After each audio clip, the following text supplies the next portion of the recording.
In the final part of the finishing series, we'll look at the exterior of the house. Specifically, we'll look at some of the exterior siding details, soffits, finishing details related to patios and driveways, as well as a number of other different finishes on the exterior of the house. In this slide, we can see the front entryway to the house. We've seen this view in earlier slides during previous parts of the construction. Well, here we see the front entryway completed. It's completed with a concrete slab. The concrete slab is reinforced by steel rebar, which we've seen used elsewhere, but here it's laid underneath the concrete slab simply to give it more strength. So the concrete slab is finished. This is the entryway to the house, and there'll be one step down to the finished grade, which will lead out to the driveway. In these pictures, we can see some of the finishing details on the window wells, which provide access to the basement windows surrounding the house. Some of the key details we've seen before, we saw the installation of drain pipes. These drain pipes will go from the surface down toward the perimeter drains to carry the water out from the street. The area surrounding drain pipes will be covered in gravel. You can see that a little better in this picture. So gravel will be used to cover the drain, and any water that collects in the window well or snow melt will be carried away through the perimeter drains and out to the street. One of the major exterior finishes for the house will be the exterior wall siding. Now, our house is a wood-framed house, so structurally it's supported by wood, but it's clad with brick as a weather barrier. So here we can see some of the materials that have arrived, pallets of brick and stone for different applications, as well as some scaffolding to help the workers access the higher parts of the house. And we'll see that more in more detail in some of the upcoming slides. Here we can see some of the additional materials that are needed to construct the brick exterior. We see bags of mortar, which will be used with sand and, of course, mixed in a cement mixer. And this mortar mixture will be used to adhere the bricks to each other and also to the foundation below. We also see the lengths of steel lintel. And lintels are designed to span window openings and be able to support the weight of the brick from above. If you recall from some of our earlier slides in our foundation series, when the foundation was constructed, it was constructed such that it would provide this brick ledge that ran around the perimeter of the house. And the purpose of the brick ledge, of course, was to support the weight of the bricks. So all the bricks will be laid on this brick ledge and will proceed up from there. But the purpose of the brick ledge, of course, is to support the weight of the brick, and the brick itself will act as a weather barrier for the exterior of the house. In these pictures, we can see some of the installation of the brick exterior. Notice that the installer uses a measuring stick or a story pole, and the purpose of the story pole, of course, is just to measure each course of brick so the brick is laid absolutely uniform as it proceeds up the wall.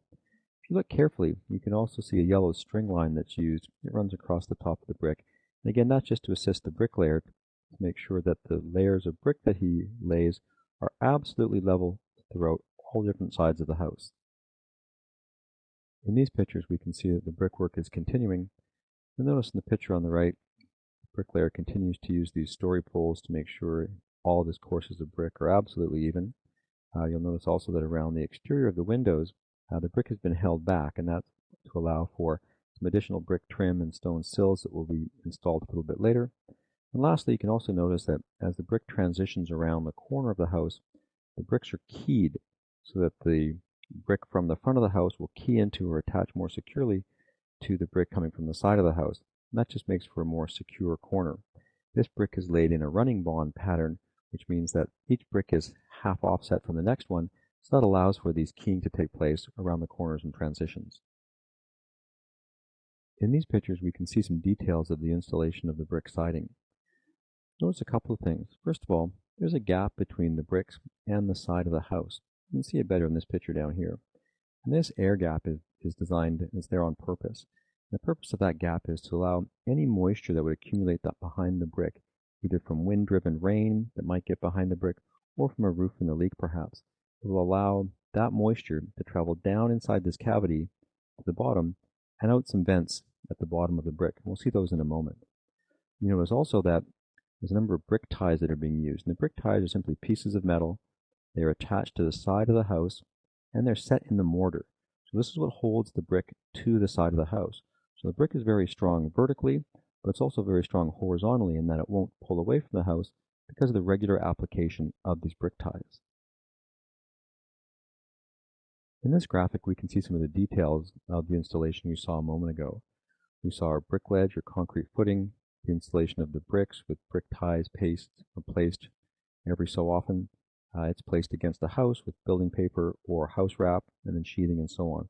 So this graphic gives us a very clear picture of what the installation of the brick involves. In this slide, we can see some of the plastic vent strips that are used in the brick wall. And the vent strips are applied in the row right above the concrete foundation, which is below here. And the vent strips are inserted between the bricks in the first course. The purpose of the vent strips is simply to allow an opening so any moisture that accumulates behind the brick wall can exit.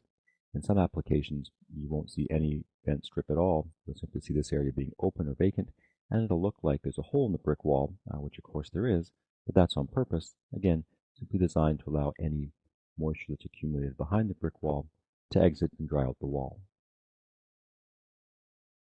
In this graphic, we can see more easily what we saw in the previous slide. You can imagine any rainwater hitting the exterior of the brick wall. If it were to make its way through to the interior of the wall, either through cracks in the mortar or through other gaps, that water would eventually make its way down to the bottom of the wall and be able to leave through the vent strips or the weep holes. So this would allow water to leave that area and make sure there was no water accumulating and causing any potential water damage. And these weep holes or vent strips are located periodically around the building. Again, they're there on purpose just to keep the interior of that wall dry and free from water damage. Here we can see the installation of some of the steel lintels we saw earlier. The lintel is installed above a window opening. This is the top of the window. And the steel lintel extends over into the side of the brick on both sides of the window. And the purpose of the lintel is to support the weight of the brick from above.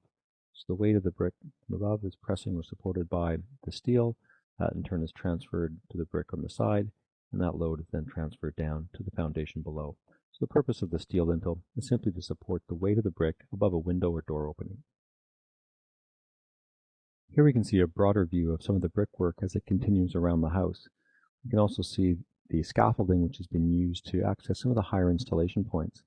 Notice also that there's some decorative stonework or decorative concrete blocks used around the perimeter of some of the openings, in this case the garage door.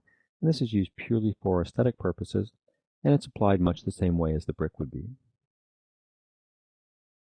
In these pictures we can see some of the completed brick details. You can see the stone that's been applied around the garage doors. We can see similar stone and brick trim applied around the windows. We see the window sills as well as the door sill here made of stone. And of course the purpose of the sills is to allow any water that hits the windows or doors to be shed away from the house. Here we can see more of the brick finishing details. This is the glass block that's been applied to the bathroom on the side of the house. You can notice the steel lintel across the top, again to support the weight of the brick above. We also see a vent hole, again designed to shed any moisture that accumulates behind the brick. And we also see the application of stone used as a sill, again just to shed any water away from the building. Here we can see one final picture of the work involved around the garage door. The brickwork has been completed, the garage door has been installed, so this is completed. There's still a little bit more work to do on the soffits, as well as some of the soffit lighting, and we'll see that in an upcoming slide. This slide shows a series of pictures of the soffit material being completed. So we see the soffits completed here. This also involves some exterior trim on the rake boards, as well as any other exposed framing material. You'll notice also there's a number of locations for soffit lights, so we'll see these around the house. And the soffit lights simply provide for some aesthetic value as well as for security. Here we see another picture of the soffit installation. This time it's over the front entryway. We can see that a couple of spots are left open for the porch lights, which we see here and here. As well as you'll notice in some of the soffit pieces they're vented. And of course venting is important because we saw the roof vents earlier on. And the roof vents on top of the roof are designed to exhaust any of the air inside the attic. Well, that exhausted air has to come in from someplace, and so that air will come in through the soffit vents, down below in the soffits, move up to the attic, and eventually vent through the roof vents. Once all the soffit work is completed, one of the very last stages of the exterior construction is the installation of eaves troughs and downspouts. So we'll see eaves troughs applied all around the perimeter of the house, and of course the downspouts to carry that water down to the perimeter. where it will connect into some of the storm drains which we saw installed during the foundation stage of construction.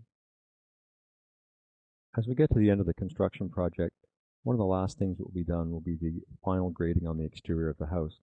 Here we can see some compact fill material being placed on the driveway, and that will be graded to slope away from the house and then compacted in preparation for the final driveway surface material.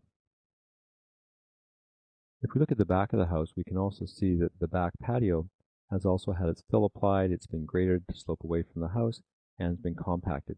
There's a picture of a compactor down here. You'll also notice that the air conditioning unit has also been installed, so that's been hooked up, so the HVAC system in the house has been completed as well. Here we can see a completed house. There's still a bit more work to do on the landscaping. We'll see some sod applied in the front yard as well as some landscaping, and we'll see a finish applied to the driveway. This picture has been taken just toward the end of the summer, so this driveway will be left to settle over the winter, and a concrete slab will be poured in the spring. Well, this is our final picture in the series. The house is completed, the sod's been put in place, and our homeowners have moved in. I hope you found this series informative and given you a little bit of an idea of what's involved in building a single-family house. While this was a particular house in one part of the country, the construction techniques are very similar for almost all parts of the country. They might differ from region to region a little bit, depending on weather and temperature and some other conditions, as well as building codes, but this gives you the general framework for what goes into building a single-family house.